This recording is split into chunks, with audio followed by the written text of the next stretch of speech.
Been a very long time since I've done this segment on my channel, but here I am again to do another random rant. And you thought I was done talking about One Piece, but there's always something more to talk about this series. This video won't be as structured as the ones I've done before. I'll be hitting random topics on everything that I don't like about One Piece, besides what I've already stated before, because I kept on thinking about it and more things just keep on popping into my head randomly and faster. Now, I'll start with something that I heard along the web. I think it was King of Lightning who said this in a video like a month back or something, but someone defended this by saying that One Piece was for kids in Japan, and that immediately just blew my mind, because I'm thinking, why would never show this to any kid, no matter what demographic they come from, because this show has extreme opposites when it comes to the amount of content it has. It's either one, you get this extremely dark and overall sinister stuff that you get from people like the Celestial Dragons or Doflamingo or Bartholomew Kuma, which I would never show to a kid. That's just too rated R for a kid to handle. Or two, you get all this sexist humor against women, and that's nothing that you should let a little child ever learn when they're growing up. Granted, there's other humor in the show, and I divide the show like 30% serious stuff, 40%, no, maybe 50% of the sexist humor, and only about 20% of that really stupid, funny stuff that you actually show a kid. But if you want to show a show to children, I go Dragon Ball, like the first half of Dragon Ball, because most of it was all lighthearted until like the Red Ribbon Army and the Piccolo Saga and stuff like that. But One Piece, for the majority of it, you either get really dark, serious stuff, or you get sexist humor. That's as simple as that. Two, I never mentioned this, but the characters in the show are really good and everything, but I've noticed that besides like the Luffy versus Lucci fight, there's no other fight in the series that I actually really enjoy and love nearly as much as that one, because for all the abilities that Otis has been able to create and all these different powers that characters can have, he doesn't know how to use them properly, because the fights in general always suck to me. Like, they're just lackluster and they just feel so drab and underwhelming almost all the time. I mean, especially when you get fights like Akainu versus Aokiji, and that's the thing about Oda. He has all these great fights and matchups that he could do, and when he actually does try to do them, he skips over them. Like recently, didn't they skip over, I believe, the Law versus Doflamingo and Fujitora fight, and they went straight to how he lost. We never got to see Aokiji versus the Akainu fight, and we never get to see how Whitebeard was in his prime when he could destroy the planet, or Roger was back in the day when he was known as the strongest pirate. So he has all these incredible characters, and he doesn't do anything with them. And on top of that, the really strong hacks characters he has, like Kuma especially. I'll never forgive him for what he did to Kuma in the time skip. That's how he really started the time skip on something like how Kuma was done so dirty. What Oda lacks is the ability to give his characters actual presence in his series.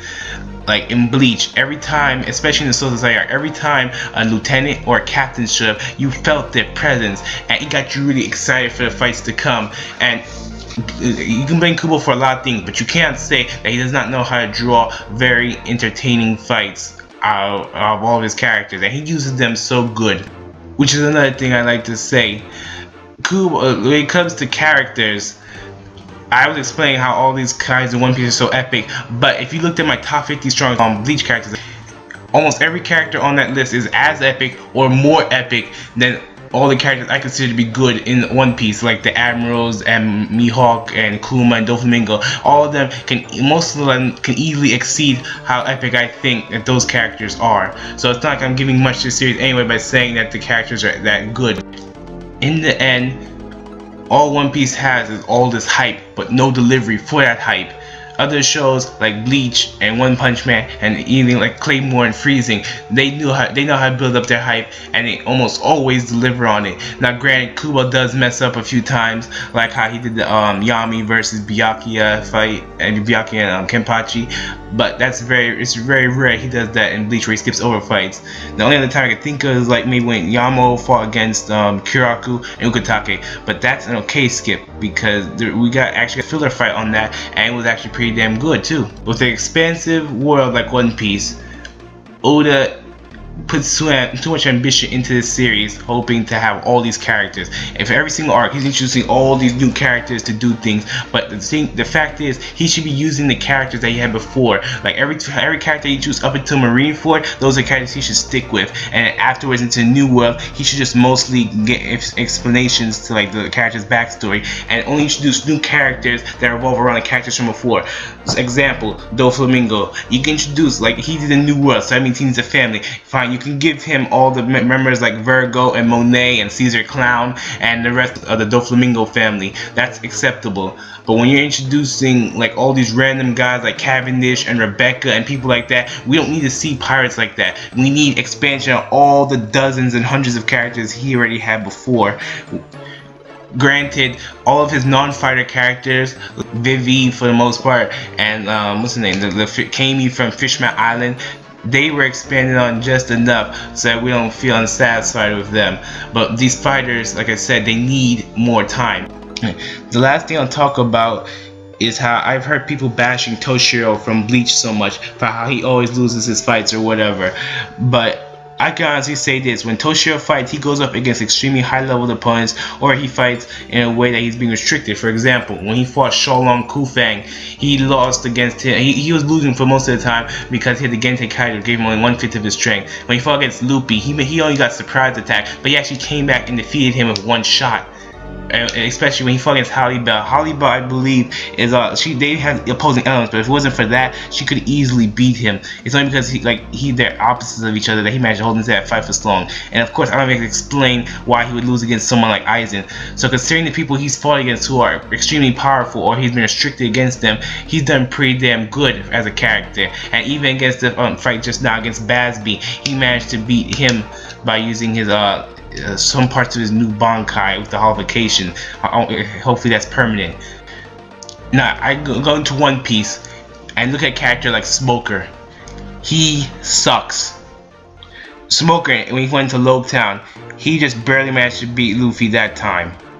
That's his only victory he's ever had. When he went to Alabasta, he lost against Crocodile pretty much. Now, look at something like Punk Hazard. He lost 3 times in that one arc alone. I don't care who he was going up against at that time, and even though he was going against 3 powerful people, 2 of them were within range of him, because he went up against Law, Virgo, and Doflamingo and lost all 3 fights consecutively. Now, going up against Law, he has a chance of beating him. Go up against Virgo, he has a chance of beating him. Doflamingo's the only one who I expect he has absolutely no possibility of winning against. But even if you disagree with me on that part, or whether or not he can win those fights at all, you cannot say that character is good when he loses 3 separate fights in one arc, and the arc wasn't even that long. It was only like 40 or 50 chapters. This has been my second random rant on One Piece, and I'll be doing more of these on any shows or topics that come to mind whenever I feel like just bashing on anything that I find that really pisses me off.